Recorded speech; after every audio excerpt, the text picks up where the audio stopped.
What do you want me to do for you?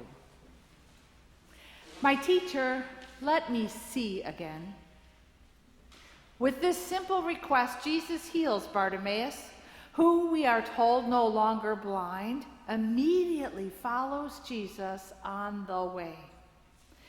At first glance, this latest healing story might not seem so different from the others that we've heard in Mark's gospel. It's just another of the miracles Jesus has performed in his travels around the hillsides of Judea.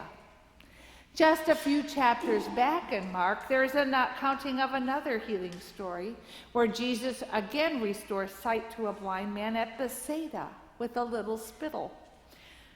No wonder this Jesus is becoming wildly popular, dangerously popular. In fact, wherever he seems to go, his presence and his inflammatory rhetoric and these miracles of his, they are like pebbles dropped in the middle of a pond. You know, they initiate a ripple, small at first, eventually becoming waves of mercy and of blessing and of change, waves that will continue to erode the existing structure of politics, power, and oppression until it is agreed he must be stopped at all costs.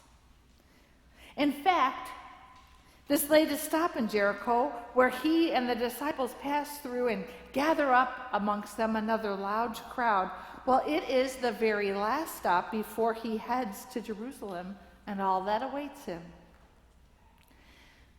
As inspiring as this miracle story is, and they all are, you know, another person who had been relegated to the margins of the community for no other reason, really, than a lack of sight, now gets fully included. It might seem almost a bit redundant for us. We might be tempted to say, you know, okay, we get this. Jesus heals. But what if I suggested that the real message of this story, while surely about blindness, isn't really about Bartimaeus, as much as it is about those around Jesus and Bartimaeus who were so busy trying to jockey for a place in Jesus' entourage. They were so busy that they were either unable or unwilling to see what was really going on. Sight restored, you see, was merely a sign that pointed to a much deeper reality, the inbreaking of God's kingdom of mercy and blessing and change. And these people, they're so caught up in the wave of popularity that they miss the plunking of the pebble that begins the ripple. What is it that you want me to do for you?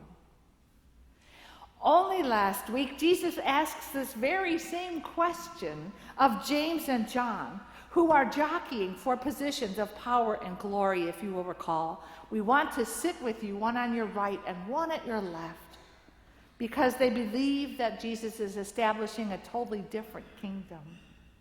And when the other disciples hear James and John, they get angry. They get angry, though, not because of what they asked. They get angry because James and John asked first. And despite Jesus explaining to all of them again that in God's kingdom, the first will be last and the last will be first, sometime between entering Jericho and leaving, they have forgotten this lesson.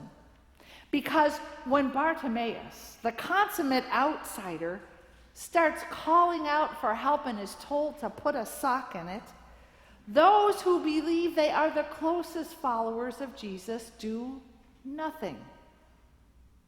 Only when Jesus himself tells them to call Bartimaeus forward do they jump up and they rally around him with this feigned enthusiasm and interest, right? Oh, take heart, he is calling you, come. Like they hadn't noticed him before, laying there and screaming his head off. There's physical blindness and there's spiritual blindness. And color me a bit naive, but it seems to me that physical blindness wasn't the biggest issue happening that day. All this begs the question, how good is our eyesight? What do you want me to do for you? If Jesus walked into our midst this very day and asked us this same question, how might we respond to him as a community of faith? When we gather here week after week, do we come to focus on what we are getting or what we are giving? Do we see this wonderful place as the dispenser of religious goods and services, and we as discriminating consumers who come to have our own needs met?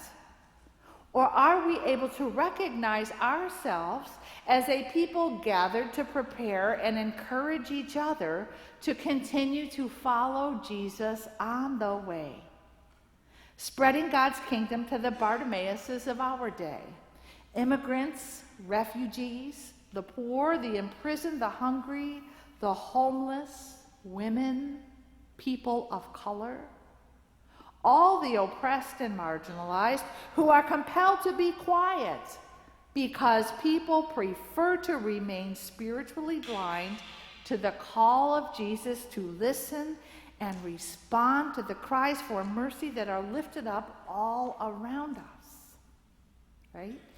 Do we come here on Sunday morning to go to church, or because we believe we are the church?